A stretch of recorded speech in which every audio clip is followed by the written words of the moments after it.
Hello, everyone, and welcome back. Today we have Mersadez Hemphill, who is a DJ. Her DJ name is DJ Mondae. She is an inspiring model, a DJ, of course, and a mother, and we're going to bring her inspiring story to you today, and we're going to share a lot of insights about DJing, modeling, and motherhood as well. So hopefully we can inspire some people here who are dreaming to do those things, and that they see that there's no obstacles that can't stop them from doing what they love. But before we can do so, please make sure you guys follow us, click the like button, and support our channel.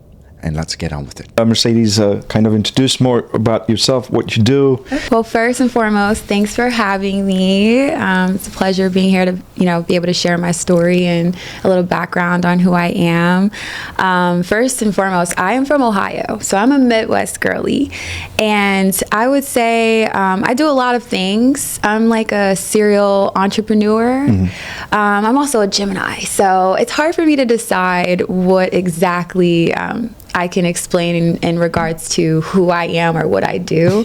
But I'm very passionate about everything that I do, and I've DJ'd, I've done modeling, I do PR now, and I'm a mother. So, my day-to-day looks pretty unique. I would say my lifestyle is it's cool, it's fun, it's never the same, but I pretty much came from a humble beginning and just had a dream, and that's kind of how everything became what it is today. So, yeah.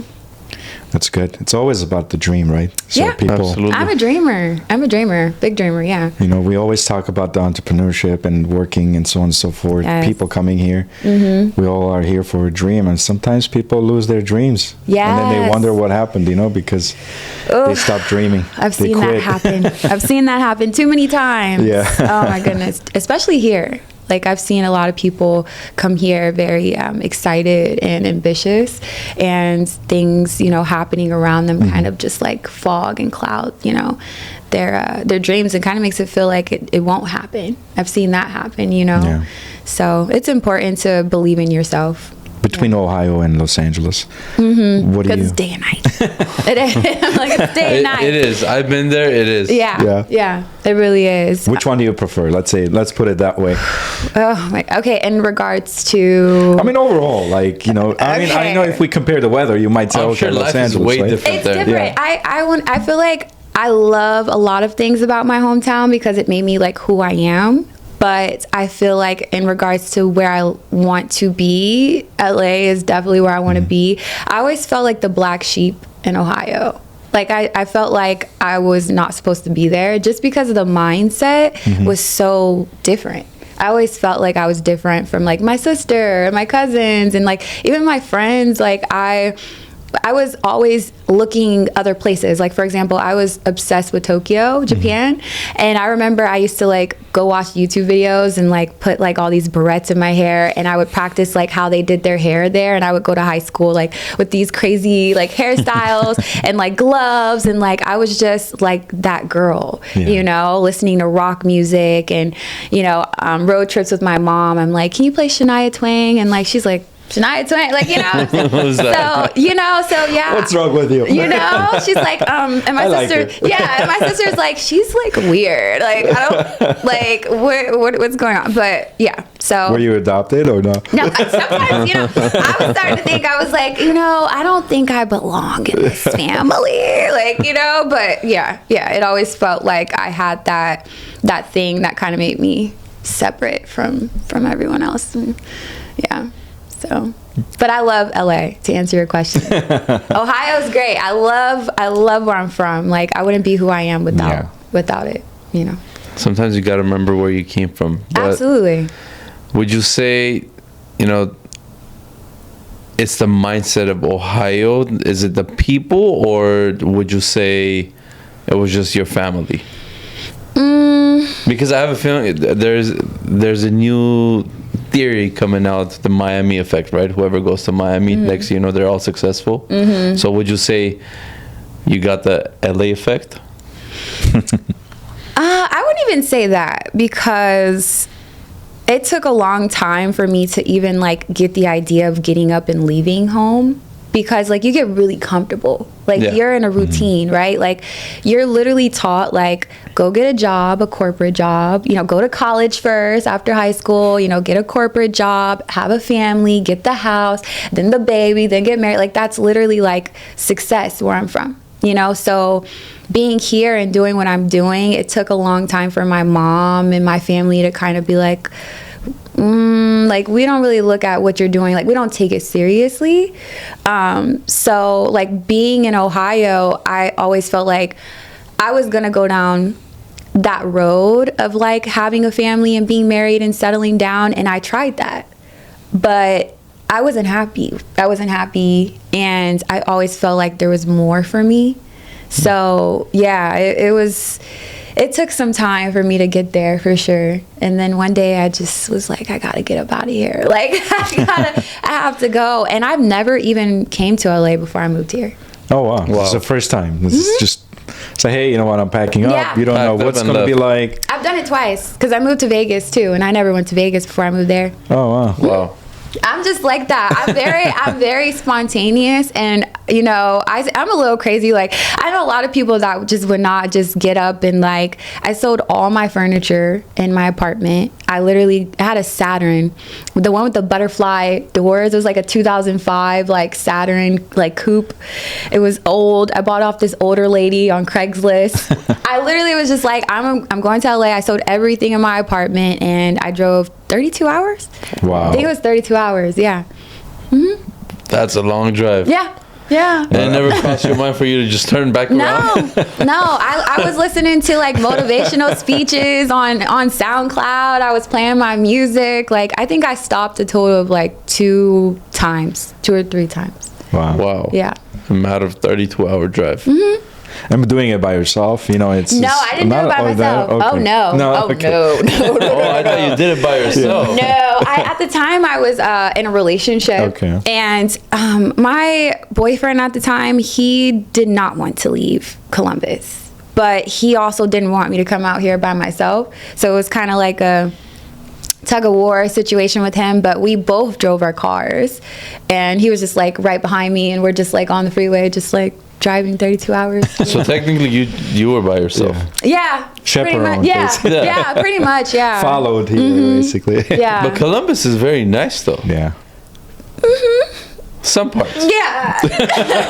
That was not so often. Yeah, I was like, I mean, I'm talking about the downtown. oh, yeah, okay, yeah, let's be specific here, because, you know, we got, like, you know, the short north, you know, OSU campus, right? Yeah. The touristy areas, we like Yeah. to call those, you know, but, I mean, again, like, I love where I'm from, like, but it's just the mindset. Like, I just could not deal with the fact that everyone is just in this like robotic routine. Yeah. It's too routine for me. Like we go to the club on the weekends, you know, we get turned up, and then we're right back at our jobs, you know, and then we do it all over again the next weekend. Like it's just There's no motivation. No, and Yeah. nobody actually goes outside of the norm because they're scared, or their family, like no one in their family has done it, or their family's telling them they can't. And I noticed that even now, you know, like, and I'm happy that I'm here because I'm like living proof that like that's not Taking the the case. chances. Yeah. That 100%. explains why Starbucks closes at 3 p.m. over there. Oh my god. Because nobody drinks coffee afterwards? Well, What? I 3? went, well, you know, I drink like 5 I did coffees a not know day. I was looking for a coffee spot. It's like 4 or 5 o'clock. Not a single one open. I'm like, Where was it? Columbus. Like what area though? Like downtown Columbus. When did you go? This is recent? Maybe it was a Last holiday. year. Oh, that's why. Maybe it's a I holiday know why. or something. I know why I don't now. know. Things have gotten really bad as of lately, as far as like just like break-ins, crime, and stuff like that. Oh. Yeah, it's honestly, I hear things all the time about how much the crime has gone up over the last few years. Interesting. Yeah, At 3 p.m. they're bored out there. Well, just like San Francisco, you used to be where a lot of the convenience stores were closed at 6, at 5. As soon as the 5 dark o'clock. comes in. It's 5 o'clock. A lot of places Yeah. at 5. Yeah. And just a lot of thefts and stuff.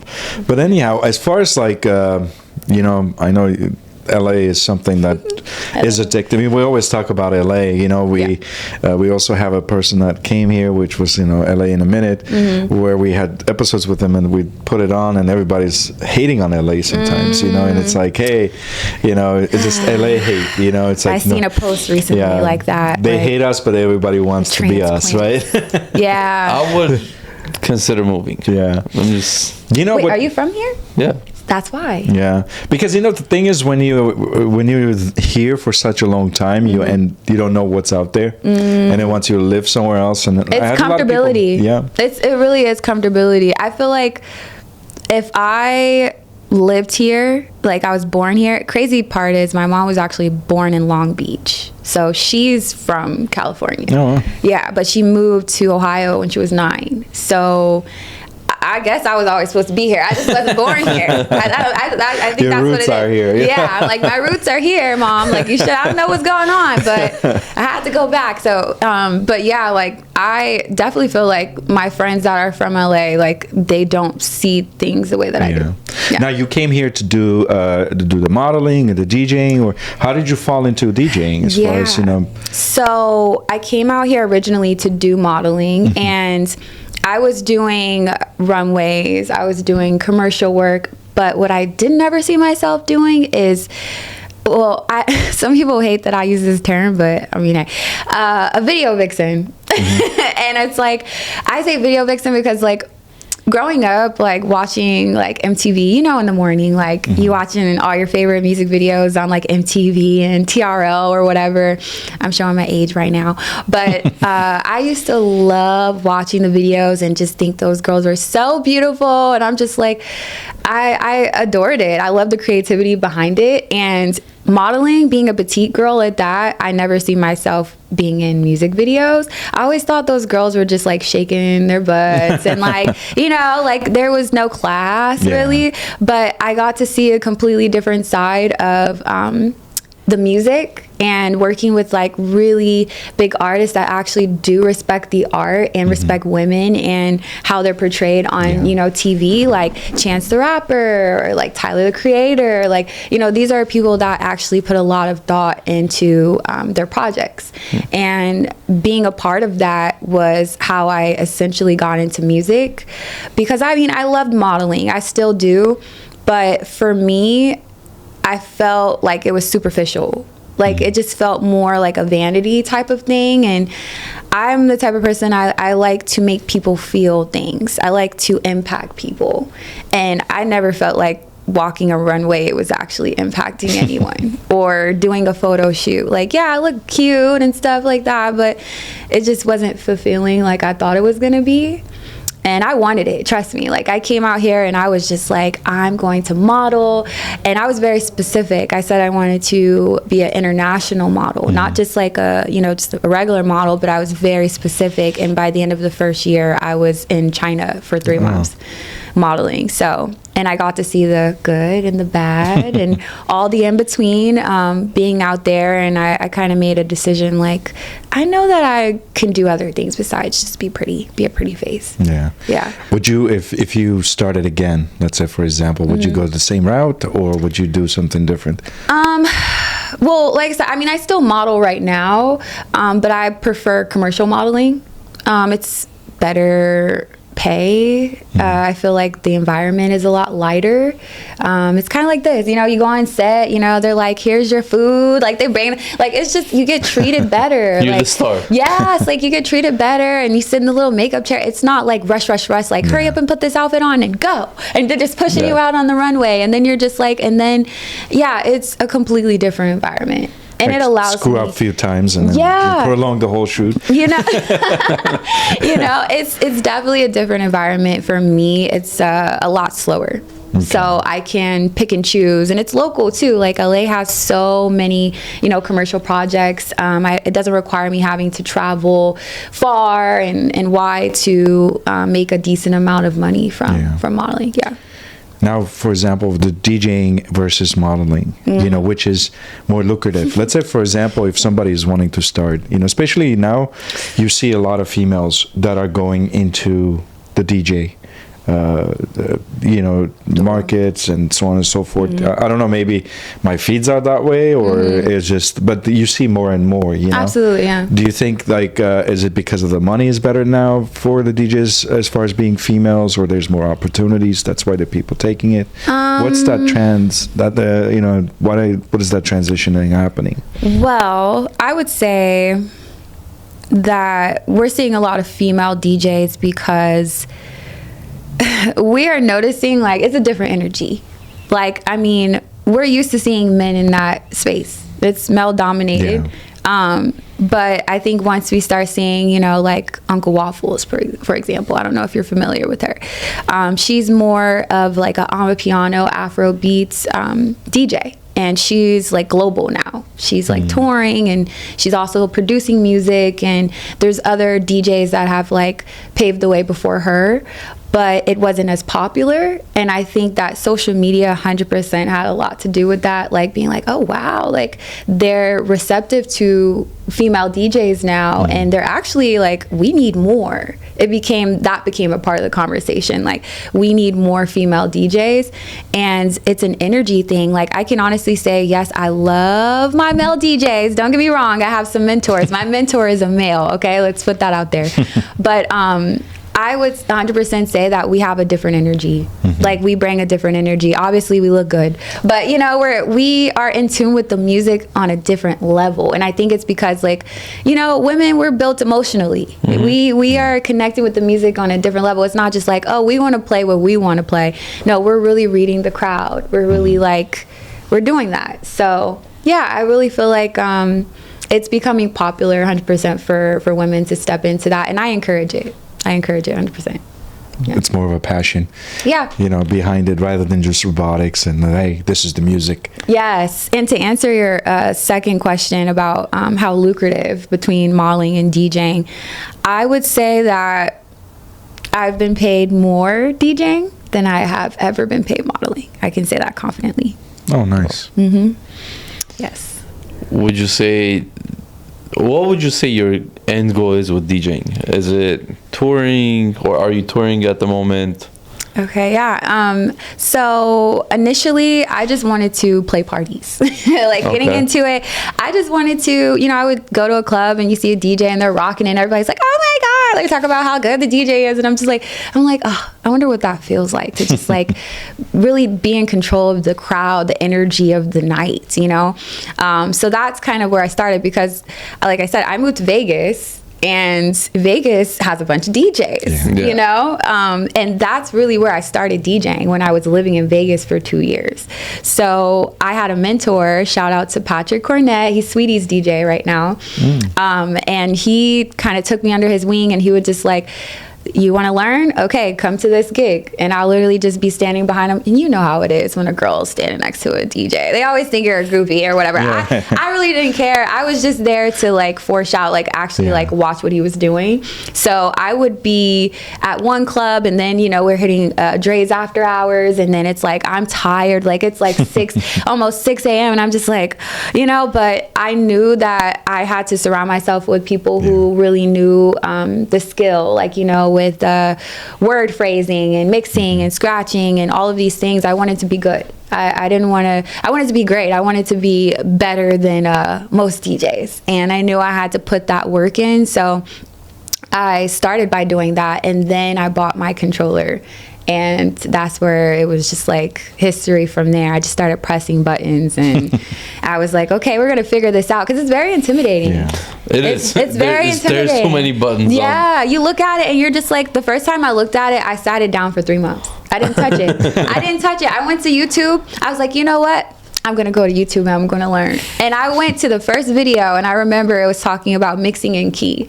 And I seen this little circle diagram thing, and they're like, okay, so when it's this BPM, it needs to be close to this. It needs to be 5 away from this. And I was just like, what is this? Like, I mean, I went to college and I'm great in school, but this, I don't feel like it. Like, I didn't feel like it. And then I looked at it, I was like, I spent about $4,000 on my DJ equipment straight out the gate. Like, I got my laptop, I got my controller, my speakers, my headphones, everything in one day. And I was like, I'm not gonna let my $4,000 go to waste. And that's where I made the decision. I said, I'm going to make that back. And if I don't want to do it no more, I'm done. Forget about the $4,000. You left your hometown. You better like, you better make something shake. Yeah. No, yeah. I definitely like looked at it and I was just like, this could be a thing. And I thought like, okay, if this does become a thing, like, are you really actually going to pursue this and like put modeling to the side? Because then I felt like I had to choose. Yeah. It was like a choice, and I had to make a decision because there's time, like a good chunk of time that I was putting into learning the craft. Yeah. And people are like, you're not like modeling anymore. And I'm like, I am, but I want to learn DJing. Like, I really want to learn, and I know that that's going to require me to take a step back from modeling. And also, I have to switch lanes because everybody knows me. At the time, I would go by Model Mercedes.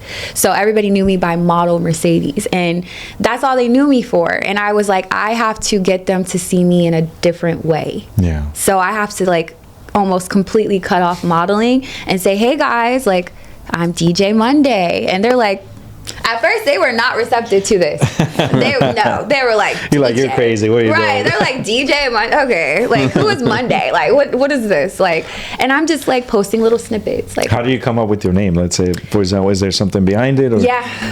I have a lot of really cool friends. So there's this guy named DJ Highlight. He's a DJ in Ohio, and he was a radio personality there.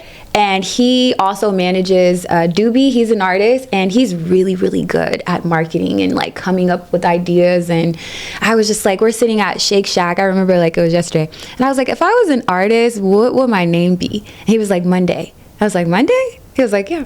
And I was like, when I was thinking about names, I was like, DJ Mercedes. Nah, that doesn't sound good. I was just like going through all these different like names, and Monday popped up, and I was like, ooh.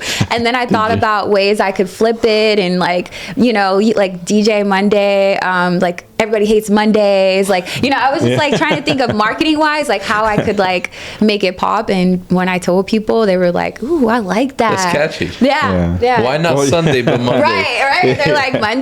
Okay. So I guess there's something good on Mondays. Right?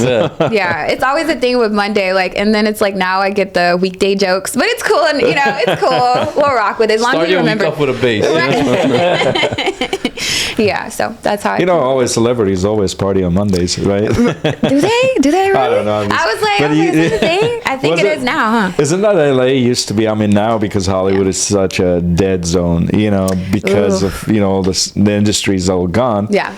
But they used to be industry nights during like Monday, Tuesday, Wednesdays. They used to be more like industry. That's what they used to do before. Oh. This is a while back, so you know, I don't know. Before our time. Yeah, I'm like, I didn't know that. Okay. Before you guys were born.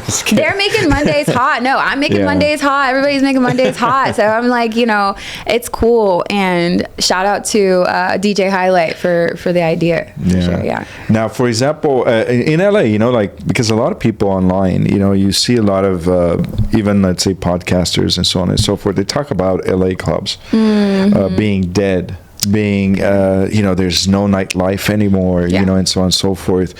What do you think about that? And what is the main cause you think that's behind that trend? You know? That's a loaded question because I feel like the only reason why it's dead, in my opinion, is because people are all like, they're all trying to look cool. Like everybody just wants to stand in sections and look like they're important. Even if you are important, like we are coming to the club to have fun. Yeah. Like I'm from Ohio. Like we love having fun in the clubs because that's the only place we can have fun. Like we don't have like mansion parties and like all these like big extravaganzas. All we have is like a little bar, you know, or pub, and like we're there to like dance and sweat and turn up, you know. So coming from that and then coming here, when I first moved here, like 2017, 2018, like I feel like before the pandemic, it was great. It was great. Am I lying? It was great. And then it just, especially when the DJ culture thing started popping off and everybody is like, even in the DJ scene, like everybody's celebrity and just too cool and like not worried about the crowd and what the crowd wants to hear, and they just playing whatever they want to play, or they're not even good and they're just like up there as an influencer DJ and they're literally just like playing trash and people are just standing around. It's like, I think people enjoy spaces where phones are not a thing. Like there's some parties where they're like, you have to put your phone like up. Like you can't even, and those parties are great. You know why? Because everybody's not like this and trying to get videos themselves, and everybody's enjoying this. Everybody's enjoying. They're kind of forced going to restaurants and then just filming everything. Yes. Every bite they're taking, it's like insane, you know. I can't say nothing about that though, because I'm not gonna be a hypocrite. I get paid to do that. Yeah. So no, if you're getting paid, it's a different story. Yeah. But if you're like a random, like if you're not doing anything, you know, like give you an example. We went to Las Vegas and we went to Poppy, right? And you know, the first and then one of the people that we're with, she took the phone out to take a picture of something, you know, that they brought in, and all of a sudden they turn up the lights, man. Like there's like flashlights on our table. I'm like, what the hell are you guys doing, man? It's embarrassing, you know. It's a show. It's like I don't want to, like, you know, it's like as if we haven't seen any food, you know. It's not even like a crazy design or anything else, and I'm not getting paid to, you know. It's the culture. I think it's really just social media. Like I can't blame it on anything else. Like I was just talking to my partner about this. Like it is across industries. It doesn't matter what you do. Social media is always going to be the first thing they ask for. How many followers do you have? How much engagement do you have? Like I can confidently say I'm a great DJ, but a lot of my bookings came from the fact that I have a following on my Instagram. The only time I've been asked to do a mix, I've probably been asked to submit a mix twice in my entire time DJing. Wow. And the rest of it is literally like, oh, you know, such and such is a DJ. Like my first gig, like straight from the bedroom, you guys. And some DJs that are watching this, y'all might hate me. It's okay. I'm being transparent about my story. Straight They're out always the bedroom. going to hate you no matter what. Yeah, So you know, it doesn't no matter what you do. But straight out the bedroom, they're like, you know, my friend calls and he's like, hey, I have an event that's sponsored by BET and it's at the new house on Sunset. I don't know if you guys been there before. It's a really nice, like, it's like Soho House. Yeah. It's like Soho House. And they're paying $1,000. You want to submit for it? And I was like, yeah. He was like, this is the type of music that they want. Mind you, it was like Amapiano and like old school, like Anita Baker and stuff like that. And at the time, I haven't really found my sound yet. So I was experimenting with different music anyways. But he was like, I need you to put a mix together and send it to them, like today. Mind you, I never even recorded a mix before. I was like, how do I do that? Like, I'm on YouTube. Like, how do you record a mix on Serato? Which buttons? Yeah, I was like, how do you record a mix on Serato? And I literally learned, and then I did the mix. I submitted it, and they got back to me like a week later. And they were like, we want to book you, and we're going to pay you $1,000. And I was just like, my first gig? And mind you, you know how they say fake it till you make it? I told my friend on the phone, like, hey, like, I am not ready for this. Like, I can't do this. Like, I'm like freaking out. I'm like, there's going to be a lot of people there, right? He's like, yeah, it's a gala. I was like, a gala? He was like, yeah, there's going to be like Clinique is there. And like, you know, there's like celebrities. Like, no pressure. Yeah. And I'm just like, what do you mean? Like, I am literally like, the night is dependent on me, you know. There's like a whole little ballroom, like little dance area, and everybody's dressed down. And crazy. It was really, it was crazy. But I'm happy he did that, because I think that I never would have actually knew when I was ready. I would have just kept in the bedroom, just doing my thing, you know, live streaming on like TikTok and stuff. And I mean, shout out to Lee. But yeah, he pushed me and I booked it. And after that, it was just like history. Yeah. Just kept going. He set the tone for sure. He set the tone because it was a corporate gig. Yeah. So it was cool. Like, corporate gigs are hard to get as a beginner DJ because they pay good. Yeah, they're because they have more pressure because they don't want to bring someone that they don't know, or they don't know what they're going to play, what they're going to do, and it's their image as well. So like a lot of the corporate. But then they do worse things behind the scene to people that they're dealing with. They have the budget too. They have the budget. Like, we got to talk about that. Like, they have the budget to do that. But again, like, going back to the base of that, a lot of the gigs that I've gotten are referral based. Yeah. Like, I've never had to like go hunt for or beg promoters or people to like book me. Do they pay you just based on the hour, or just the whole evening that you guys are playing? Well, when I first started DJing, like, I didn't have a rate in place, because like, how do you come up with a rate? Like, I'm thinking, like, I've only been DJing X amount of time. Like, I still don't even know how good of a DJ I am. Like, I'm hearing other people say, oh, you're a great DJ, blah, blah, blah. But I don't have a rate set. You know, I'm on Chat GPT. Like, no lie. Like, I'm on Chat how much should I be charging? And Chat GPT can't tell me. Yeah. Like, you know, they're just going to tell me what they know other DJs are, you know, charging. And then I talk to my DJ friends. They're like, whatever you feel like you're worth, whatever you feel like is your rate. That's your rate. Like, you can't argue with you on that. So after a period of time, I was like, okay, like, this is my rate. And that was after I've done a couple of gigs. But I noticed that when I was posting like clips and stuff on social media of my gigs, like, the influencer side of me, the model side of me actually really helped in a way kind of advertise and market myself as a DJ. And a lot of DJs aren't doing that. They're missing that aspect of the career that they're in, because they think, oh, I play a gig. You played a gig, but who's seen it? If we haven't seen it, it didn't happen. We don't know. We need some type of like evidence. Exposure, right? Exposure, yeah, exactly. How much word of mouth could go so far? 100%. So I feel like that worked in my favor, having that background with modeling and influencing with my phone. And I was just like, you know, capturing moments throughout the night. I remember my first clip, I was able to get even like a little testimonial from them saying like, she was amazing, like she killed it. And it's like, people watch that and they're like, ooh, they're curious. Because the thing is, I would post highlights, but I would never actually post my DJing.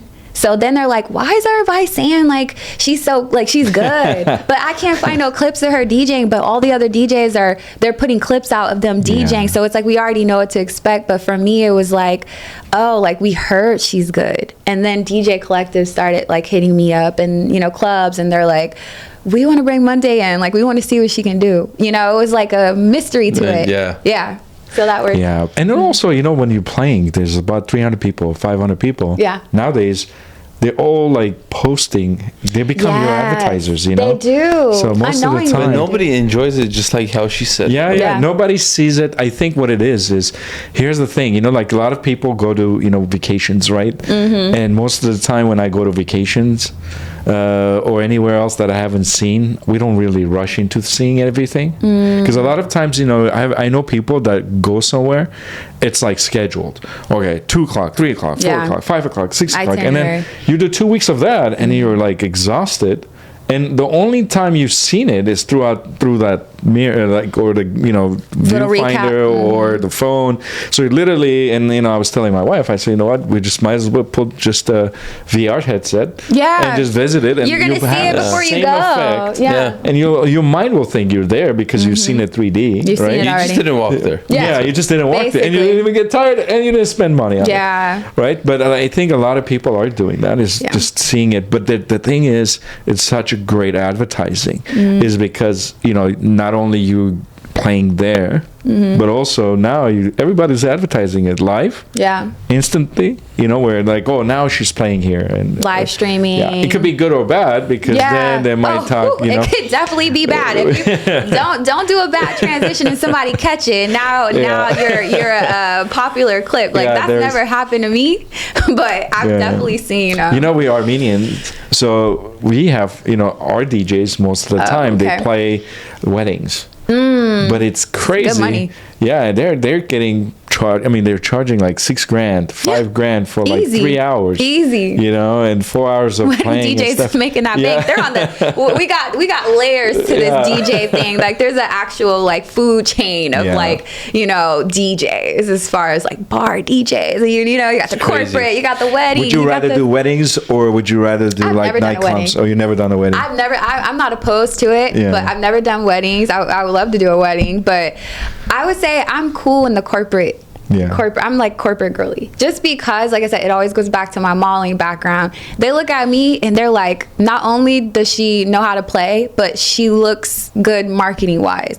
Like, it's to a point now where it's like I'm appealing to like fashion brands, like shoes and clothes, because they'll just be like, here, put this on. Like literally, like here we were like the shoes. I get free shoes. I get clothes, and they're like, sick. put this on, and then I'm DJing with it, and then they have a photographer there, and I'm just like Yeah. looking like a model, like just DJing with their clothes. 2-in-1 right there. You're modeling and DJing. You know, Exactly. it's crazy. I always tell people, I said, listen, when you start making money, when you don't need stuff, you actually get more free stuff. You get free stuff. You know, it's like when you actually need it. Let's say, for example, actually enjoy it. Yes, you you get know, free stuff. if you're like new, you broke. Let's say, for example, you're ain't trying to, get nothing free. you're getting to where you need to go, and nobody's giving you anything. That's so and then you get to like now you have $1 million, $5 million, whatever money you have in the bank, and everybody's like, oh, here's $3,000 purse, $5,000 purse. I Yeah. That's tell why you bitches get guys. richer. Yeah, I'm telling you, like money brings money, right? I'm telling you, it's crazy you said that because moving here, like I didn't even realize like the ecosystem of like the influencer life. Let's just put that out there. Like y'all don't pay for nothing. You can look like rich online and like you just doing all this stuff. I'm telling you, like they're paying for trips. They're paying for you to eat. Like I have a black card. It's an influencer black card. And it's through OTH Network. Okay, this is like some promo.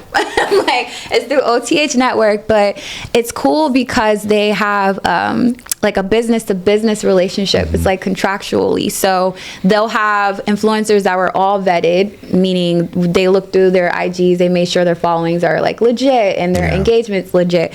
And they'll be like, hey, like you go to this restaurant, like Perch, for example. You go to this restaurant, you do a little video, you're eating, you're enjoying yourself. You put up like a 15 to like 30-second story, your whole meal is paid for. Wow. So I have a black card that allows me, not even just in LA, like Miami, Argentina, like Las Vegas, like different places. And leave that card with us for 15. Yeah. Listen, For 15 days. Dinner's on me. Dinner's on me. But yeah, like, and that's cool. And I didn't know you can do things like that. Oh, wow. But it is true. Like, it's true. Yeah. Like you notice that as you kind of like climb the ladder. People don't realize social media, it's like social media currency. So when you see certain people going hard on their social media and they call them like, oh, you're a social media like person. Yeah, because it's paying my bills. Absolutely. Absolutely. It's paying my bills. monetizing, so exactly. it's like, why sometimes people have, because I think people look at it in a negative way because there's a lot of negativity behind it, right? Some people sell their souls for it, and they destroy their whole life and so on and so forth. So, but at the same time, you're going to working for corporate America, and every day you wake up 8 to 5. What do? You go work for somebody else. You're there at the office. Yeah. You sell your soul to the office, right? At the end of the day, you get what? A little certain amount of money that you cannot surpass. Barely survive on. Yeah. So, but if you're doing this, not only you're doing it, you're creating your own worth, number one. Second, you're not taking anything away from anybody. 100%. You're not using anybody. You're not destroying somebody, or you're not lying to somebody. Let's say if you're in a professional, different, different area. But that's I think it's the future is mostly coming to more of the social, I want to touch base on that more because it's deep. Like it's deep. Like even with AI right now, like I've been learning AI for the last 3 months. Like I go on these little like hibernation phases where like people are like, dang, where is she at? Like you're not doing no gigs. You're not like I'm learning a new skill. Yeah. And even with like AI, like I'm currently experimenting with it. And I bet you if I showed you my Instagram right now, you would not be able to tell what pictures are AI and which ones are real. Yeah, it's crazy. Yeah, it's insane. It's insane. It's like scary. It is scary. It's scary because it's getting so like realistic. Yeah. Like And that's bad. I mean, it's going to be to a point where they're going to put your face and they can accuse you of something, right? Exactly. And you will not be able to. But our And faces are that's the already scary online, part. though. That's the thing. Like, it's like people be like, oh no, like it's like they have your face. Yeah. Your face has been online for years. It's just like the technology now. People are able to use it, and they can use it in a good way or a bad way. But at the end of the day, it's like we have to move with the times. As much as we're like anti-AI, because trust me, I was like that. And then I was just like, you know how much time I can save? Like I have to go through so much just to like put a photo shoot together. The money that requires to do that. The time that requires to do that. And I could literally prompt a photo shoot and nobody even knows the difference? I'm still against AI. I get it though. No, you know what it is? I get it though. AI. When you say AI, right? We had so many conversations around AI and so on and so He's forth. like, I'm not with it. You know, yeah. But you know, AI has always I'll been tell around. you why I'm against. You know, I think AI is not going to be as what people think. You know, eventually people are going to push back against it, and you 100%. See a little bit now they're pushing it back. Oh no, everybody's enjoying it. No, other than the enjoying is there are a lot of in the fields where you need information, you need speed. You know, a lot of the things are freeing up, let's say, talent, or let's say, for example, someone that was creative but yet didn't have the time to kind of do what they want to do. Let's say, for example, yourself, right? If you want to do a shoot, then you had to go hire somebody. So if you don't have the money, how are you going to get exposed to, in the market, right? So now that's helping you expose yourself into the market in the best light, maybe better than a photographer might have taken it, you know, or sometimes it's noticeable to the experts maybe, but at the same time, you're putting it online, right? And you're getting that exposure that you need and want. Brands are hiring AI models. Oh yeah, it's like, everything is going to like be, regardless, and this is coming from a model. Like, I am passionate about my craft. I'm passionate about the people I work with. I love being able to tag, makeup artist, stylist by, photographer by. I love the collaboration aspect of it. I love the art. But at the same time, again, like, I do a lot of things, and just doing that one thing, like planning a shoot or, you know, putting certain things together, it takes a lot of time. And the demand, people's attention spans are like this. Like, it's, you know, like, it's just, how do you keep up with that without burning out? I think a few years ago it was like 10 seconds, I think. Maybe now it's like 2 seconds. You know?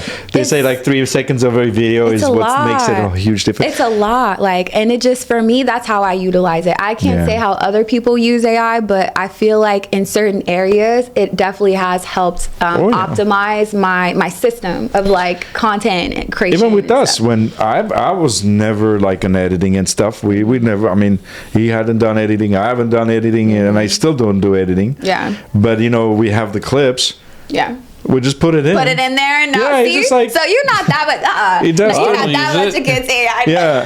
No, he doesn't like using it, but he likes to do the hard work. You know, it's like, there's a limit to it. That's what I mean. Whenever they're swapping people's faces out, you know, creating. Well, they used to do that with Photoshop. Now it makes it easier. Photoshop. But okay, even your voice, they could copy your voice, and they could use it against you, or they could use it towards, you know, identity theft. Well, yeah. So that's where it gets scary. Now, if it's helping your job out, right? In this sense, editing the video, in I don't know, if she needs help in DJing, if AI, I'm not against that. But if it's gonna mess up our life, the thieves are stealing your information anyways. So it's not going to be any easier or any harder. It's easier for them. For thieves, it's always easy. Well, they have to work. They have to work for it. Still with AI, you still have to work. They really have to, because this is literally like you started this. I did start this out. But AI, it's always, when it's going to do is this: it's going to make everything easier. It's going to make a lot of people lazier. And people that are not lazy, that are keeping up with their craft. They're keeping up with their talent. They're keeping up with everything. It's going to come to a time where people are going to say, listen, we don't want AI because there's no value in AI. Because it's going to be devalued. Because what you can do very fast and very quick, there's no value to it anymore. Because it's just accessible. You know, it's like supply and demand. You know, imagine if you had 6,000 Mercedes or 600 Ferraris or 3,000 Ferraris. You'll be like, you know what, this is a crappy car. Because you have it so much. Too many. So it devalues the purpose. So what's going to happen is now they're going to go back and say, oh my God, these people used actual model, right? And whoever is in tune with their talents, right? Yeah. Or let's say an artist that can actually paint with their hands, or somebody that can create something with their hands. That's going to be even more in demand in the future. Yeah. It's going to be valued because it's going to be so limited. It's unique, yeah, to So that person. humans that actually stay in tune with their talents, actually in the future will actually win more than will lose. The talentless, I mean, they Yeah. don't have value in any time and Yeah. period, you know.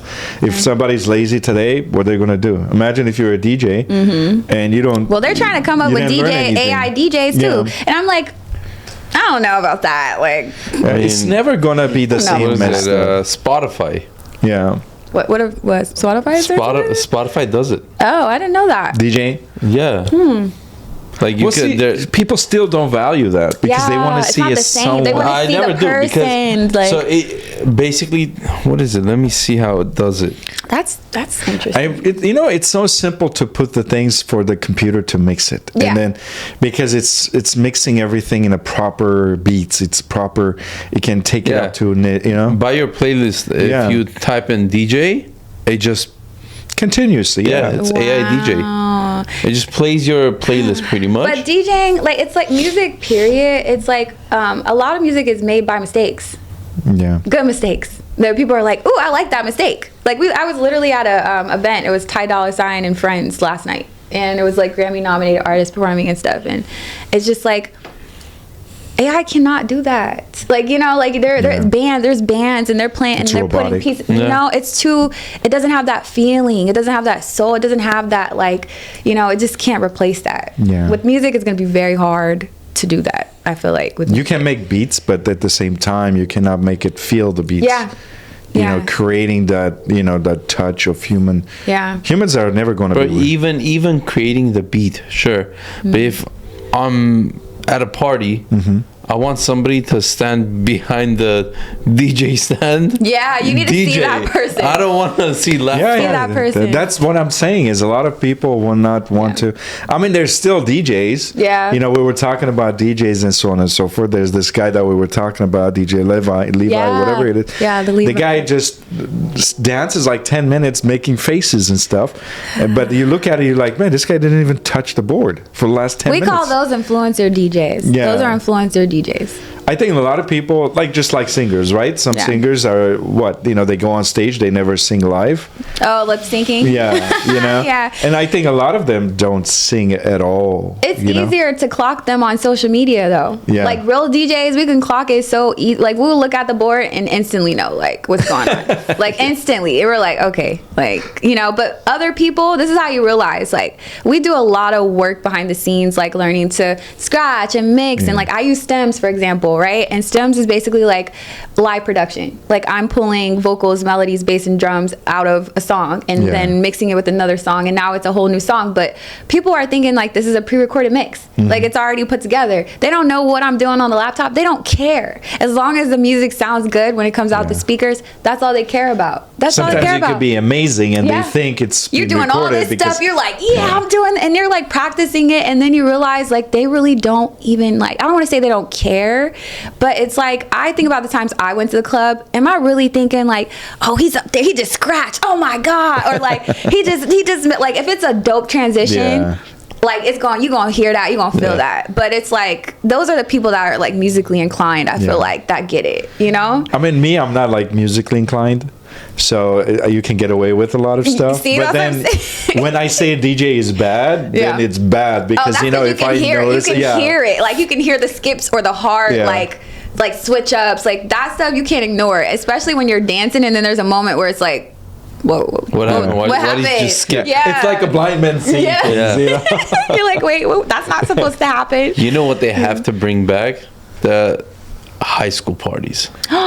Stop, school parties, nostalgia. why would you wanna go to The a high school party? nostalgia. I won't go to They were just different. Even college parties, Yeah. like OU. Have you Yeah. ever been to OU? One of the biggest No. party schools in the United States. I've been to UCSB college parties. Yeah. They had Bro, it was all just the parties. different. Yeah. Life was just different. It was You know what it was? different. Because it was all analog. forget about clubs, forget Yeah. about everything. It was different. Like house parties were just. They was bumping. It was just a shit. Honestly, I never liked house parties. What? because it's No, just- you experienced the right I just ones. didn't want to. I just didn't want to be in a I'll tell house. you this. Yeah. A couple weeks I ago, wanna get there's out a of the house house. party happening Yeah. like on my street. Mm-hmm. My neighbor hops out, and he's absolutely the worst neighbor anybody could it's a ask for. Karen. He hops out and he's just looking around. I see it on my camera. He's about to call the cops. Oh, no. I'm like, there's no wow. way he's crashing this party, bro. Yeah. I hop out, I just distract them. Oh. I'm like, bro, calm down. They're just It's kids. okay. Let them have fun. This and that. Yeah. It's like 12, 1 o'clock. He's walking around on the street. He's ready to call the cops. Or he already called the cops. Oh. Yeah. I hop out. I'm like, bro, weren't you a kid? Just Yeah. let them enjoy it. Yeah. People forget that, you know. They It's a- do forget that. You know, I'll tell you a story about that, right? We were talking just about this situation, and one of our friends, he buys a house in this neighborhood and so on and so forth. He's like, dude, but you know, and he's like Middle Eastern, right? So he's like, you know, and I invited everybody from the neighborhood, you know, so all my neighbors were there and so on and so forth, and we were having partying, playing, and music is loud, everybody's having fun. Having a good time. He goes, and then he goes, after, you know, a certain time, you know, somebody called the cops. We're like, man, what the hell is going on? That's how you know it's a good Every party, neighbor though. was here. Every neighbor is still here. Yeah. Who's not here, you know? Yeah. And then this one guy comes to the party, parties with them, then goes home, and then calls the cops. Stop. So that they'll stop at the party. And he's like, and then we like asked him the next day, he goes, what the hell were you doing, man? You were there. You were Having having a good fun. time. We fed you. We gave you That is drinks. so selfish. Because I had a court case in the morning, so I had to, I have to make sure I'm up. So you guys were going too long. Oh, it was like too. Wow. Come on now. He was at the party. Crazy. He said, "Okay, I'm done. Time to shut it down." Shit. We had to That's go to crazy. the party and then calling the cops after you left. Yeah, You he know, was it's like bitter. He was crazy, bitter. you know? He wanted to stay there. Yeah. Wow.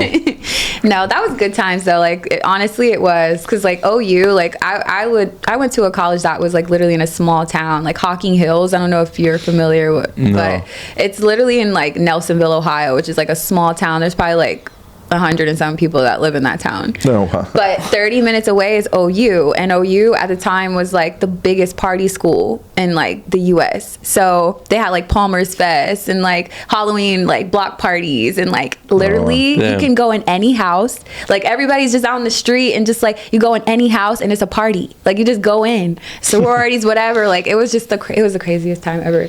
I miss them. I miss it. You know, when you're younger, things are hits differently It than when you're does. older and stuff. So it does. just kind of changes. know. And today, even the kids, when they're going out to parties and stuff, you know, they were saying that the kids are, you know, drinking less. Yeah, they're a lot doing of the other revenues are things. lost because of those stuff. They're doing you know. other things now. That's They're why. mostly drugs, and I always say, Yeah. you know what? I don't know which is worse. You know, you have drugs or alcohol. I prefer the alcohol. Yeah. In my opinion, because like these drugs are just different, and like the way they're making them and the stuff that's in them, like these kids are losing their lives. Like, I mean, I can't really count how many people I knew that lost their life from drinking alcohol. Maybe like a crazy night where you're like just like hungover, but like Or drinking and driving. and yeah, stuff. you know, or drinking and driving, but like this other stuff, like I've seen some crazy stuff. They had like a can. I don't know what it is. It's like a can like you huff on, like it's Oh, like yeah. a like There's so many stupid it's so I'm things. like, what is this? Like what do you I mean, especially since you're a DJ and you see the nightlife, you see some crazy shit. I see it all. What's I see the it all craziest interactions that you've, as a DJ, have gotten? that I've had?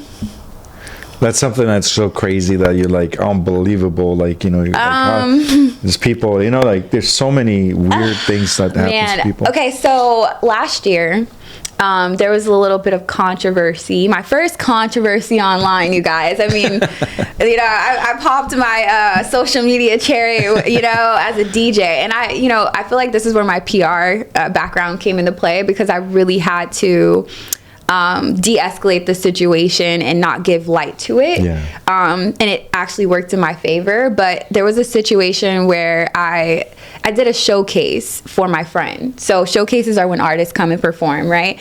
And this was like a favor, because the money was not a part of the conversation. It was like, hey, I'm trying to do these events, and like, you're my friend, and like, can you DJ? And I'm like, yeah, I got you. And it was the worst decision I could have made. I do not do that anymore, by the way.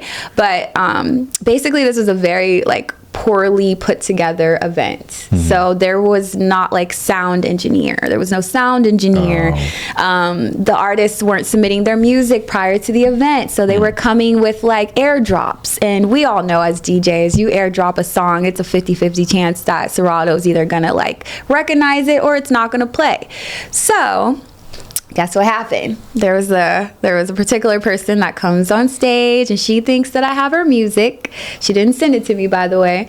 And she's like, you're not going to introduce me? And I'm like, I'm not the MC. And plus, I don't have your music. And she comes on stage, she airdrops her music real quick, goes back off stage.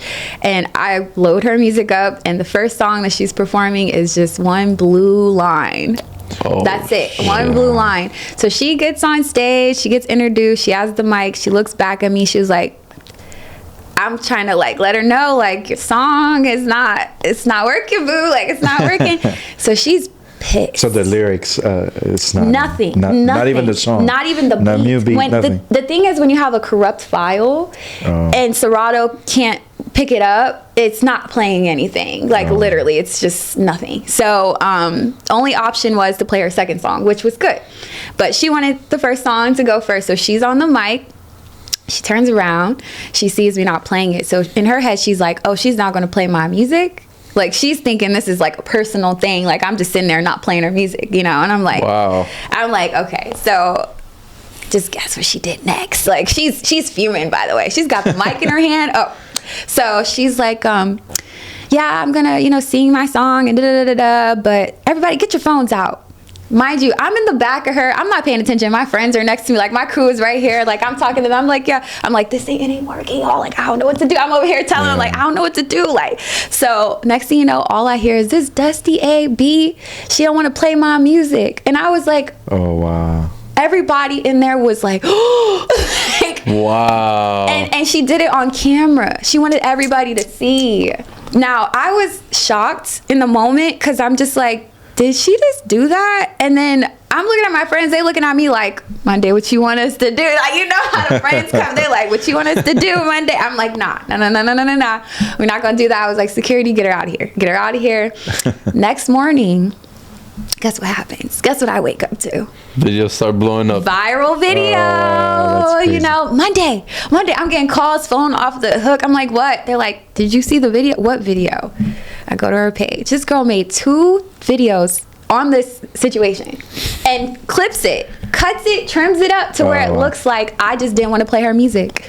That's how it looks. That's how it looks. So then she goes with the narrative. She's a mean girl. She didn't want to play my music. I was like, what? Try to destroy my whole character. Try to come from my DJ career. So she thought, I'm a transplant in her eyes. She's from LA.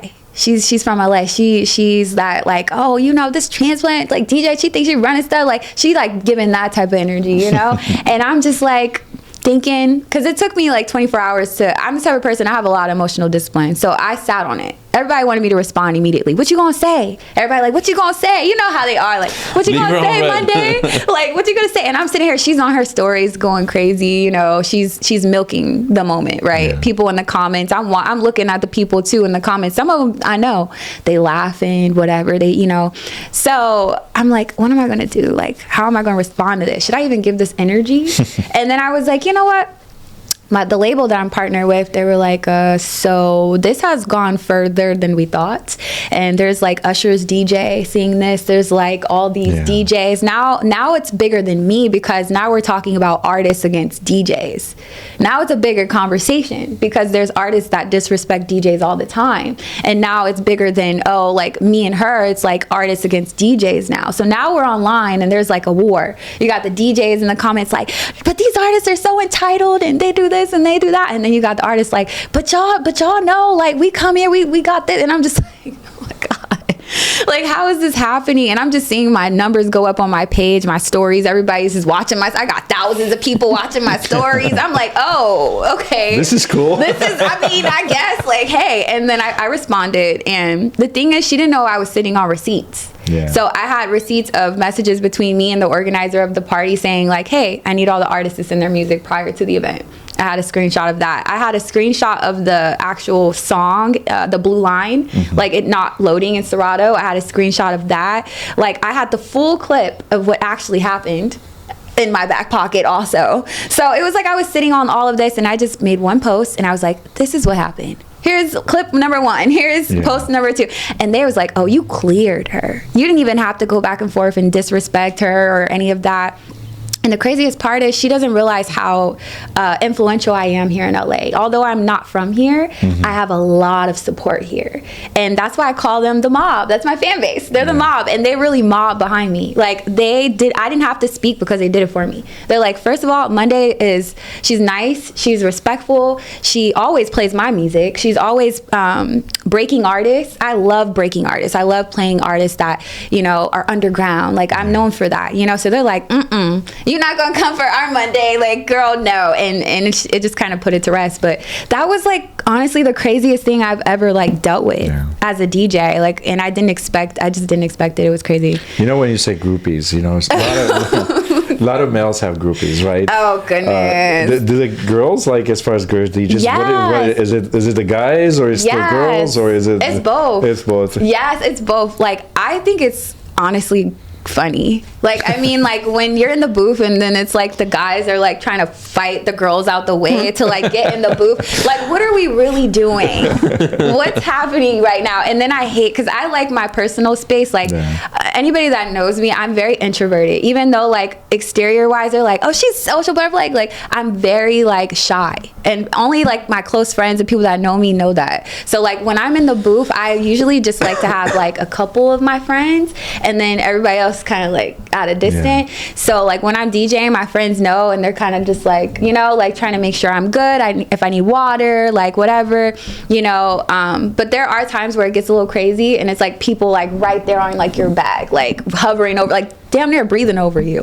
And you're just like having to stay in that moment, like, and just like, kill it. But it gets, give me some space, right? It gets crazy. Yeah, it gets crazy where you're just like, okay, like you kind of just have to let it be what it is. Is there like, do you see or do you notice like there's more raves happening nowadays than actual like nightclubs hiring DJs? Yeah, the underground scene is popping because it's less rules and less sections. Like it's literally just a big warehouse or a big room with people that are just like probably on LSD. Because I heard a lot of like downtown and stuff. Oh yeah, mostly it's like underground. So much stuff happening. But I'm an open format DJ, so like my main genre is drum and bass, but I actually spin like almost everything. Okay. So I will do like a straight West Coast party with like the OG, like, you know what I'm saying? And then that night I'll be doing like a rave, So it's like, so it's like the mob. I call them the mob because they're also a bunch of people that you would probably never see in the same room. Like if I put my fans in the same room, you would see like OG, like West Coast guys. You would see a girl with crazy hair, a raver. You would see like ravers are way different than anything else in the clubs you see. I love though. And then you'll see like a girl that's like all like earthy and stuff, and she loves like neo soul. You'll see like that's the mob. There's a bunch of like people that love back in our days, raves started happening, and then the drugs were so bad because ecstasy was like the biggest thing at that point. You know, now you have meth and everything crazy and mushrooms and mushrooms are cool. Yeah, so I don't put that in the category of drugs. Yeah, right. It's a little different story. Like Joe Rogan always says, I don't know. He goes, I don't know why they give mushrooms a bad name. So he's actually advocating for a lot of the shrooms and stuff. He probably does on a regular basis too. I think he does. Assuming that. I'm not saying he does. Didn't he try it on the podcast? Yeah, he talks about the mushrooms on the podcast. No, he tried it on the podcast. I don't know if he did, but I mean, he always promotes some other stuff. But he always talks about the shrooms being like I'm this. I'm a stoner, so it's a different, different experience. I've never done drugs. Really? Oh goodness. I've never been a drug guy. I've always been like a drink drinker Yeah. and so on and so forth. See, I'm opposite. Yeah, that's my like. I've never, I mean, of course, weed and stuff, but that's like. Oh, so really you had weed before? Yeah, yeah. Oh, okay, nothing in yeah. that sense. See, But Consider that as a drug. I love never that. inhaled. I love that for you, though. I love that for you because I don't either. Yeah, but hardcore stuff I've never tried because Yeah. it just I don't know, it's just never and I've been around, I've had friends that You've lived in the 80s. do you know like Yeah, it was big. It was big used back to then. used to be Palace, now it's Avalon and stuff like that. I used to have these friends a long time ago. They used to control all the drugs in that place.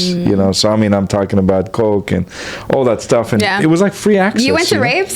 I did try a few, but I was never You like a wasn't rave into guy. it. I liked space, meaning that I wanted always to have, because when we went to clubs and stuff, we always had like a table. We always have our space. It's not like that anymore. We went to the same It's like place all the sardines. time, We used to go to Las Palmas. There's this nightclub that used to open. It was like a restaurant and stuff. We always had the same table. Every time, it doesn't matter who was. We went there so much that one night. That sounds like an intimate spot, though. Yeah, and it used to be happening in those days. Like if you were not there 10 o'clock, forget getting in. It was just packed already, right? So one time we went and our table was taken. So we're like, the management's like, don't worry about it. We'll clear it Get out. you together. Yeah. So they cleared it out. And I'm standing at the bar. I was talking to one of the bar guys, and then this dude comes in. He was black. He was tall as hell. He's like, I didn't know who he was, right? So Yeah. he's like, "Who are you, bro?" Just like that. I'm like, I don't know. What are you talking about? Why? I'm like, what's this guy gonna do? Like, he was like giant, right? Yeah. So I'm not thinking about anything, and he's like, "Who are you?" I'm like, "Nobody, man. Why are you asking?" Yeah. He goes, "Nobody has kicked us in our table ever in my life." And then I found out it was Lakers guys. They had a championship. They had a few of the Lakers guys. And I didn't even care about Lakers. Wait, so they got kicked out of the Yeah, table? because that was our table. That's was why he the was table. pissed. He was not like a high-end player, of Lakers and stuff, Yeah. but they were like the players of the guys. And he was like 7'2" or something, he was like Yeah. hoovering around. Like, I was like, I had to like get a ladder to, if I fought him, I had to. He was I ready needed, to like, a pounce ladder, on right? you because of that table. Yeah, and that's how, we liked our space, we Yeah. liked our people, we always went to the same places I and love stuff. places like that. Yeah, it was like, we like more homey kind It's of intimate. feel, It's right? intimate, yeah. We want to be comfortable. That's how I am. Yeah, with raves, and there were like a lot of crazy people on raves most of the time. Most of them were like, they're drugged out of their minds. Yeah, it's a They're sweatshop. dancing there. It's a sweatshop. You're in there like crazy. you know what you're going in there to do. Pretty Yeah. much, you go in there. It's loud. I mean, you're like your ears are gonna be like, oh my god, like it's People are dancing randomly. Some people don't even know what they're Right. doing, and they're like They're hopping just standing around. there. They're just like, That's me. I'm just standing around. like how did I get here? It was just too much for me because it was too stimulating, right? So It it was is. like, I'm like, I don't know where to Overstimulating. look because there's like, So it much was almost going like in on. a zoo. Yeah. But then there's so many things happening and so many characters going through. You gotta like, experience at least once though. Yeah, But yeah. you do like find out quickly if it's for you or not. yeah, Very we used to go to Summer of Love. That's what they used to call Summer it of Love. back in the Oh. days Was it before. Like festival? it was to be in Palm Spring area. I think it was a big names that they were promoting it. So It's like called kind Summer of of Love. Coachella. That's It was what like, I was gonna say. It was like literally Coachella kind of beginnings I love of Coachellas. Coachella. I love Coachella. Yeah, so a lot of times like people ask me, like sometimes I'll listen to rap and stuff like that, and people are like, oh, you listen to rap? I'm like, why? Because you're older and stuff. Yeah. I'm like, you guys have to realize. Who's your favorite? I like the old school. Like Dr. Dre and all that. Okay. All those guys. Okay. Mostly like the '90s because I we love the grew 90s. up from that, I was and their born in music the was 90s. different. Yeah. I'm heavily like a 90s advocate, Yeah. like with music. Nowadays, it's like the music is the wording is not. There's no valid there is no wording. story. it's like what are we talking I'm about? like meow meow meow meow meow. You're like, and then there's beats, right? And There's then no you're like, substance, no meaning. Yeah. They There's took only that- few rappers nowadays that are actually good. Yeah. Who? Name one. Ooh, Just put you on the spot. And I got a DJ right here. My favorites are Key Glock, And Future, you could say. Okay. Future. Who else? I got. But compared to the Go old through my guys, playlist. right? I didn't Compare- expect that. Key Glock. I didn't expect that. Why not? I don't know. I just didn't. I thought you were going to say like Drake or like Nah. Lil Wayne. Yeah.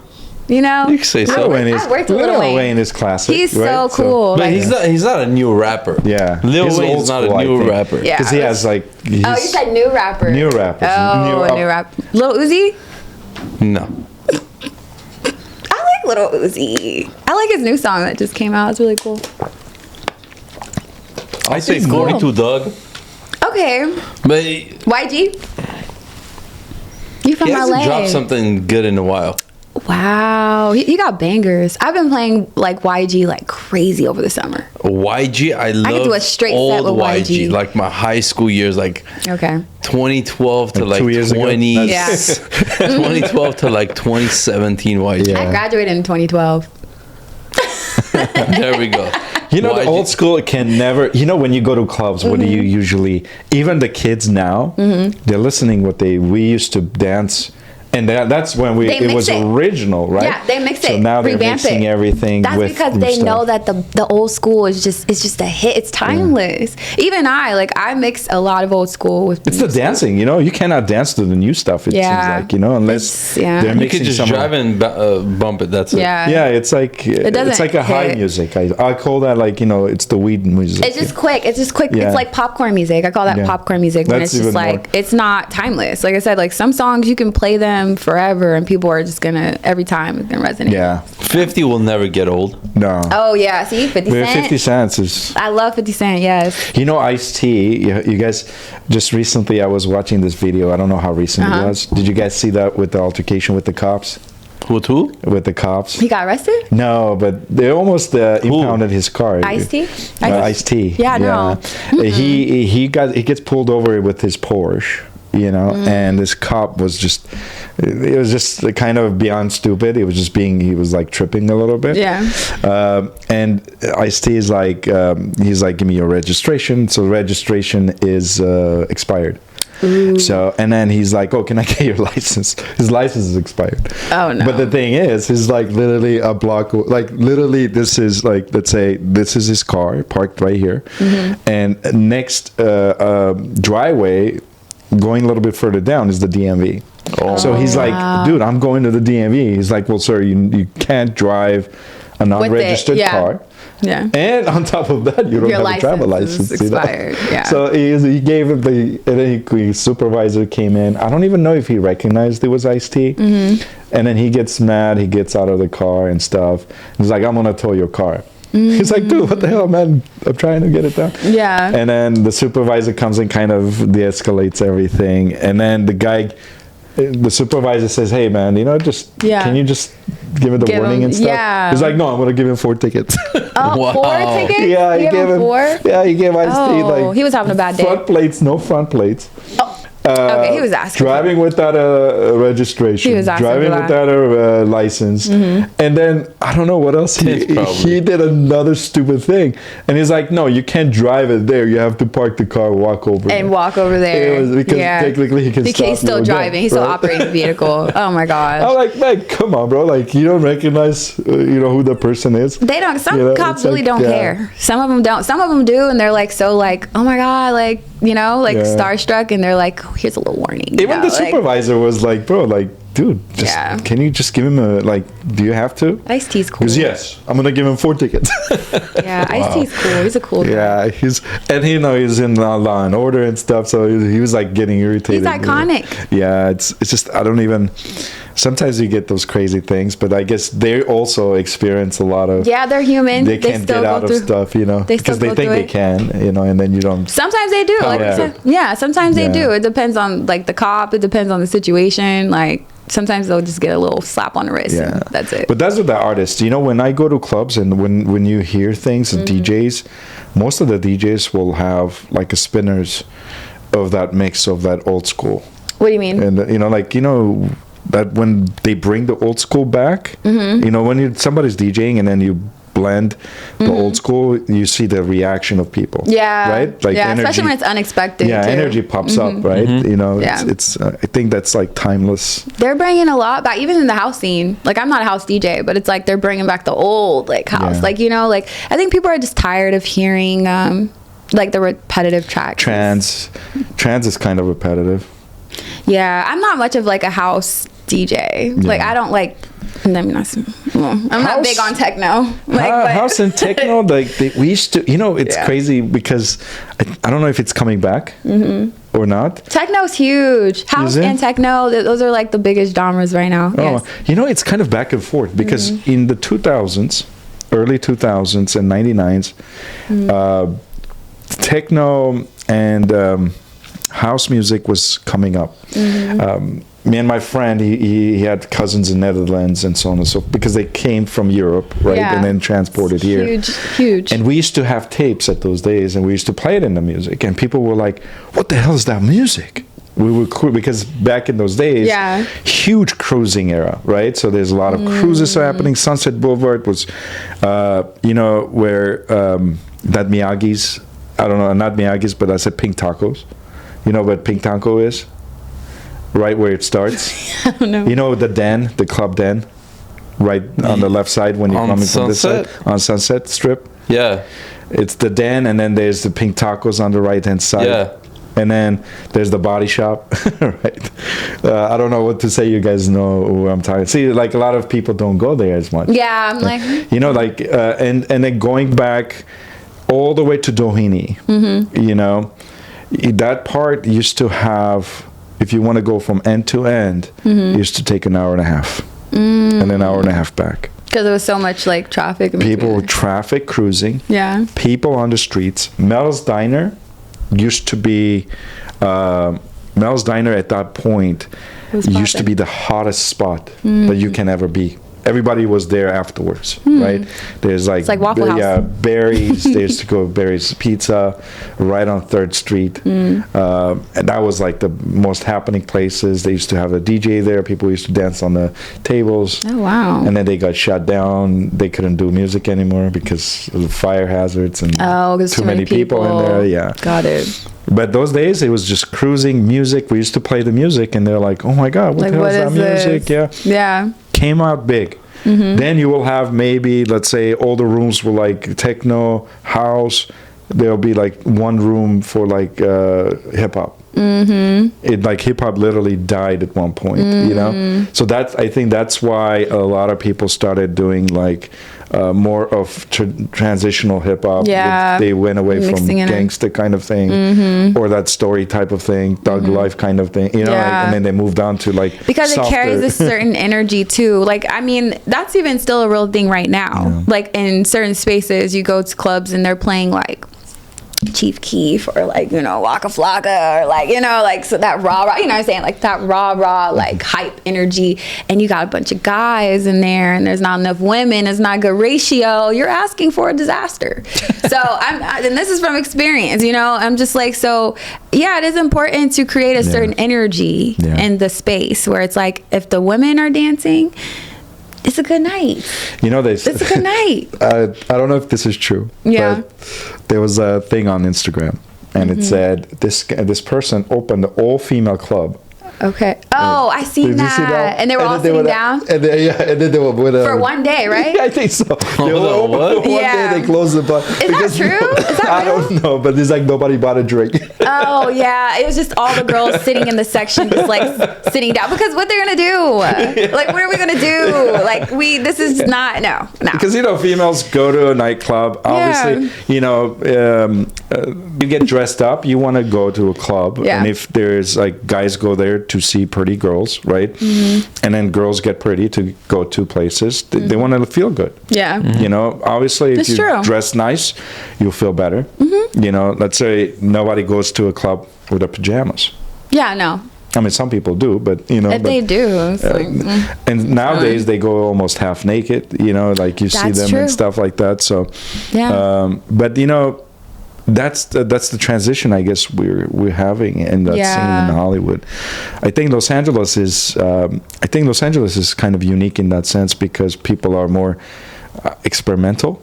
They don't care as much anymore. They don't. Yeah, you know what? I'm just gonna walk this way. Yeah. Celebrities do it. Why not? I'm gonna do it. But they don't understand that it's conceptual. It's very different in Ohio. So I went out there, and it's like even the way I dress now, like and I'm pretty like I'm not really like risky with my outfits, but like I have an edgy style, and for me, if I wear some of the things I wear here back home, they're gonna look at me. They're gonna look at me different, and I'm just like, they're wearing like Uggs and some sweats and a a tee. Like but like even when it's not cold, like it's like leggings and a tee, like tied up, and girls it's like don't get cold. You see them, it's like -2, and everybody's like, I'm like, holy they're behind. shit. They're really behind in the fashion sense too. So it's like when I go there, I really do feel like I came out from the future. Like you gotta be, like it's just different. Everything is slow there, right? Yes, like they're still shopping at like City Trends and Forever 21 straight off the mannequin, and you come in with the with the drip, and it's like you stand out. You stand out. I think there has to be a shift that we go into like the old times. I think it's coming. We always kind of go back and forth. If they get rid of, let's say, AI, oh my gosh, OnlyFans and Instagram, I think we'll be good. Well, that'll destroy a lot of people, I think. A lot of money. A lot of money is getting just trillions of dollars of money. A lot of businesses are going out. Like, I mean, we really got to think how much social media is bringing in money flow to these businesses. Like, okay, don't get rid of Instagram. Yeah, keep IG. We can get rid of the other stuff, but I mean, at least keep, that's the only way people, it really is a thing. Like, even on resumes, like I've never thought we would get to a point where your social media was how you make a decision on how you want to hire someone for a job. Your LinkedIn. Yeah. Like, people get fired for speaking out. Yeah, people get fired not speaking out. Yeah. People get fired for saying the wrong things, and then sometimes for the right things. Yeah. And so now it's like people are so you don't even know. You don't even know it's just be quiet. Just With my motto, I say, you know what? I don't care. Do what you do, because at the end of the day, it's better to not be controlled than to be controlled, and I think that's what we hear. Everybody's here to make sure that we have that speech. I agree with you. It doesn't matter if they're offended or, like there was this comedian said, speech is not, protecting speech is the things that you hate that's the speech that you need to protect, not the ones that you like. Yeah. Because if you cancel the things that you hate, then you're controlling speech. Now you're not listening to anything else but just your voice. You got to stand for something. Yeah, because it's that might be crazy. I always say, we Armenians, we've seen racism. I'm sure you've seen it. Oh yeah, sure. China. We've seen everything. We're dealing with one right now. Yeah. Oh my God. Can either make that as a weakness, or you can make it as a strength. I always tell, if somebody discriminates against me, it pushes me to be more. I say, what, we will own you one day, rather than you owe me, right? So I think it's either you challenge it, or you let it get to you, and a lot of people let it get to them. You can't change people. You can't. They are the way they are, no matter how much you want to do it. It's always going to exist no matter what, because people, as long as are people, like not AI, right? They're going to have prejudice. They're going to have a belief. They're going to hate people. Then you have sister and sister hating each other. Yeah. And do you think you can control somebody else that you have no idea of, that they've gone through some stuff that they don't like, or they had an experience that they don't like? And I've, like I used to work in the car business, and a lot of the guys, when they came in, they're like, oh, you're this race. And, I get a lot of Jewish. No. So they're like, oh, this. And then they're like, oh, you're Armenian. You guys dealt with that. Yeah, really. Every day. So that's a thing. Yeah, of course. Everybody does. Wow. Everybody. We had situations just recently where this guy, Dr. Oz, he's a Turkish guy, so he was actually targeting the community, standing in front of a bread store and saying this is a hospice, and so on and so. Wow. So he's trying to there's so much. So. Man, I got stories too. I'm like, when I was in China for 3 months, man, that was the first time I actually ever experienced it in my face. Yeah. Where I was like, oh, once you leave the U.S., you find out. I'm really the black girl, American. Not even just the black girl, but American. It was I couldn't even walk in a casting. This is how I literally had to introduce myself. They line us up like we're cattle.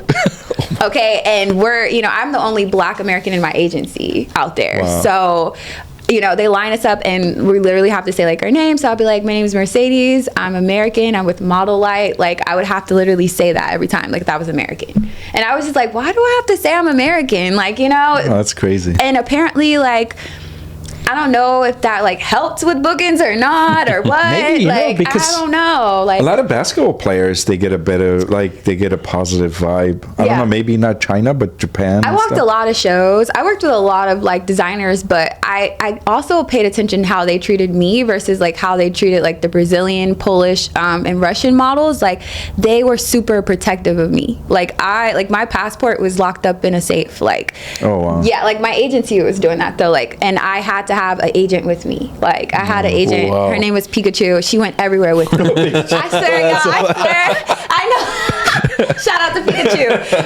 But oh my gosh, Pikachu. She was my agent, and she was assigned like to go with me. And like sometimes I would have to go places by myself, like casting. So I started learning the language. Like I would have to like get in taxis. I'd be like shifu, fapiao. Like it was like give me a receipt. Like I would have to like tell them left, right. Like stop here. Like so I started learning the language, but I did notice how they were super protective over me, and they even like showed me where the embassy was.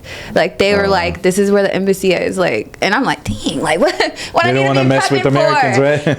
No. And I even like I had a little injury. And I was trying to go to like a nurse, and they were like, "No, you're American. Like you have to go to this place. Like we can't even touch you. Like if something happens, like if I'm there and something happens to me, it's like going up." Like it's yeah. I think because of marketing too, they don't want to have big publicity. Yeah, it's bad. Like a black girl American goes to China and something happens, and I'm a model, and it's like a whole like People don't understand how amazing. You'll be grateful when you go to other places and you realize. Even in China, I was just like, wow, like y'all can't watch certain things. I had to have a what do they call it? Like a firewall on my phone, so I could get on Instagram and Facebook. I was 24 hours ahead of everybody, so it was just like I was just like, this is a lot. Like I'm trying to figure this thing out, y'all. Like it was cool though. And you don't want to post something that is against, because then I didn't even know that like me having the firewall on my phone, that's illegal. I didn't know that. And I was just like in the makeup chair, just on Facebook and like Instagram, like, I did not know that. I didn't know that until I left. I was like, oh, okay. Freedom here. Got a lot of freedom in the Before we get in trouble. Right? I know, right? Look, I'm like, I don't want no smoke, okay? If we ever travel to China, we don't want to be. I love China. I love Shanghai. The singer? No. Yeah, I seriously, love Shanghai. I really do. Yeah. It looks like a nice, beautiful place. It is. And they treat me very well. Like I only had 2 encounters that were like genuinely like off-putting, but everybody else, like they love me there. There's always negative stuff. It can be all positive, right? Yeah. But let's go back to and then we'll kind of end it there. But like as far as your dream collaborations, who do you see yourself or want to see yourself playing or collaborating with? Okay. That is a loaded question. Okay, so I would say Adventure Club, because I love Adventure Club. I don't know if you're familiar with them, but I was big on dubstep, like when I first got into like electronic music, and I would just play like Adventure Club on repeat. Their music just really touches my soul. Like I used to if I was mad, I would turn on Adventure Club. If I was happy, I would turn on Adventure Club. Like they just have like really dope music. So I feel like definitely Adventure Club, but I would say I really just want to collaborate, or I want to tour. I want to do a world tour. I definitely want to go to Tokyo.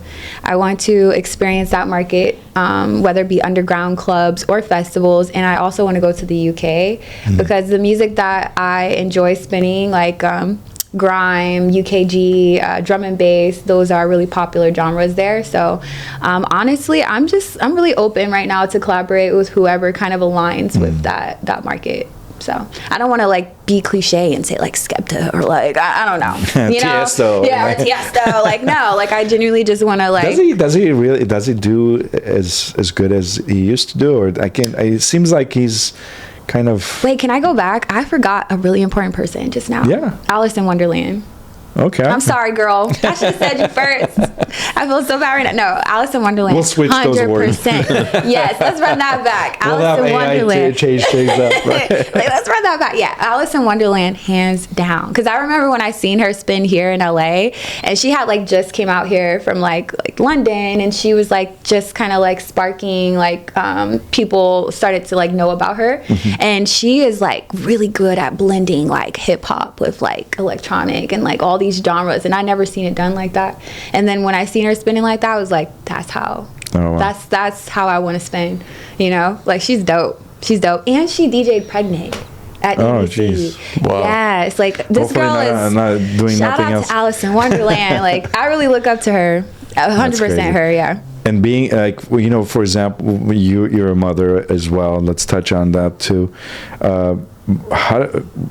How would you, you know, how's that impact you?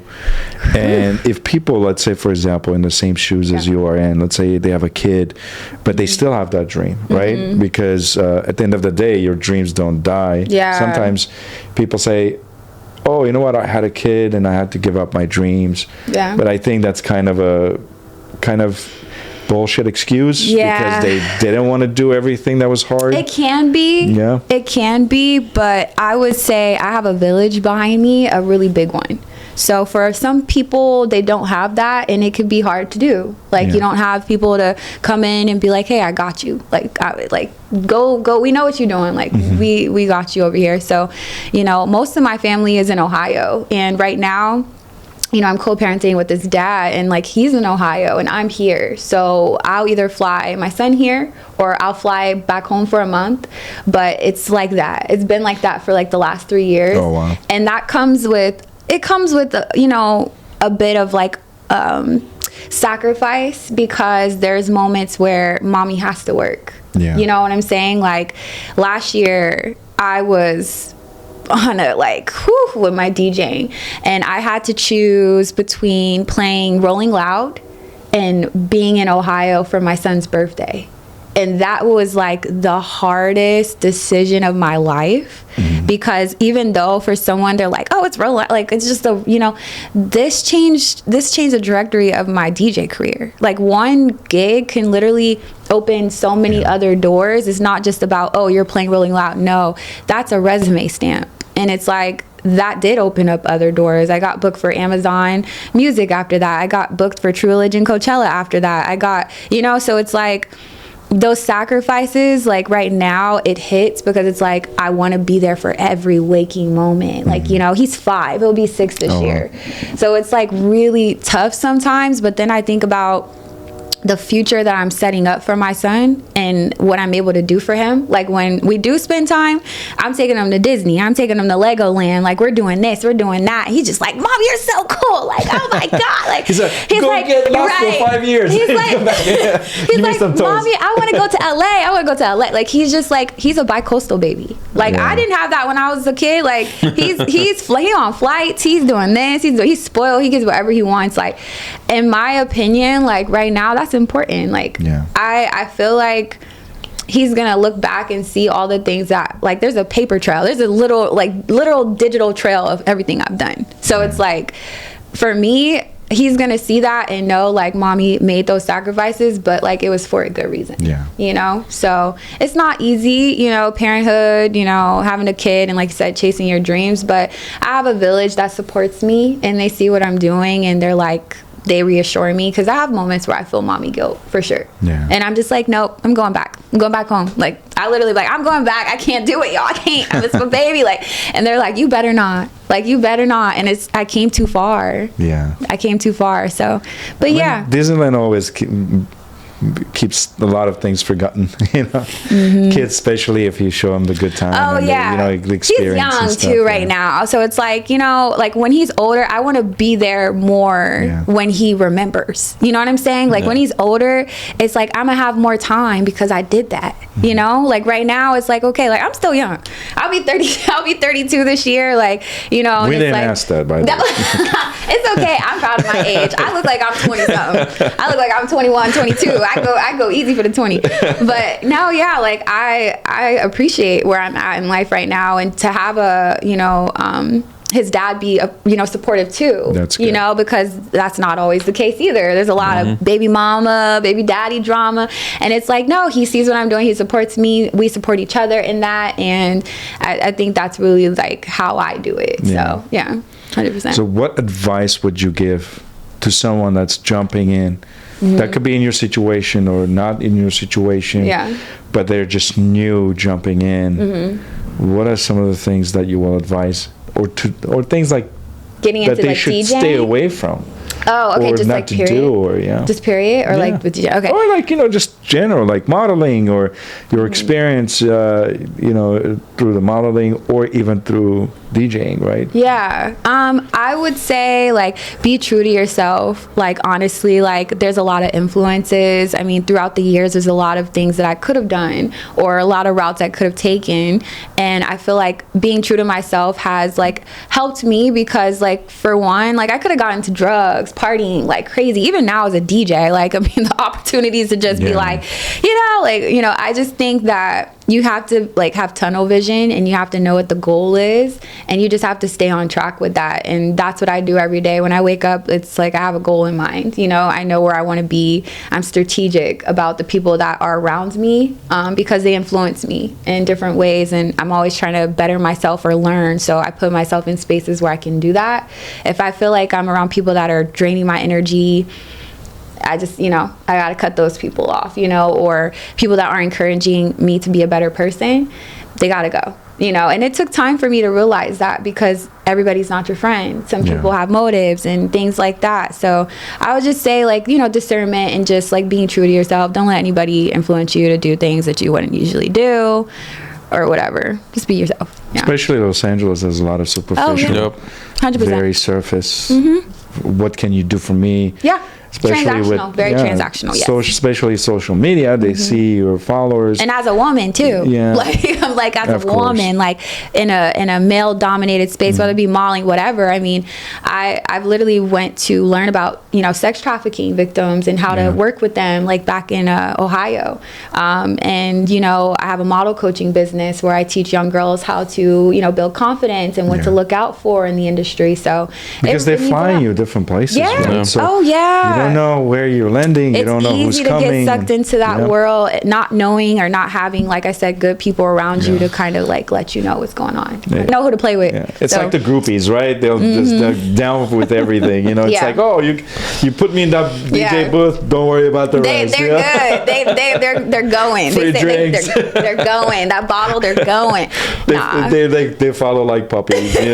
With a lot of really big people, and it's like going home and they see you on TV.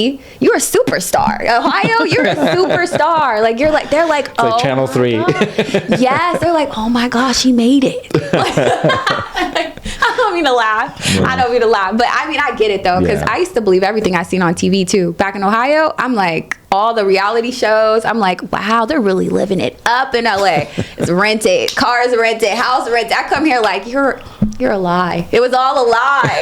It's all a lie. Yeah. Where can they find you, and what where if they're searching you as far as in Instagram, TikTok, and so on and so forth, where can they find you? Oh well, my main platform is Instagram, and my handle is DJ Mondae. That's MONDAE. Yes, I'm slightly on TikTok, but not really.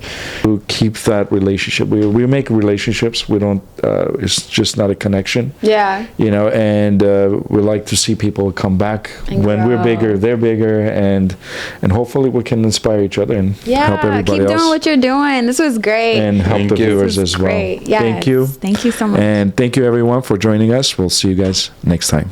Bye bye.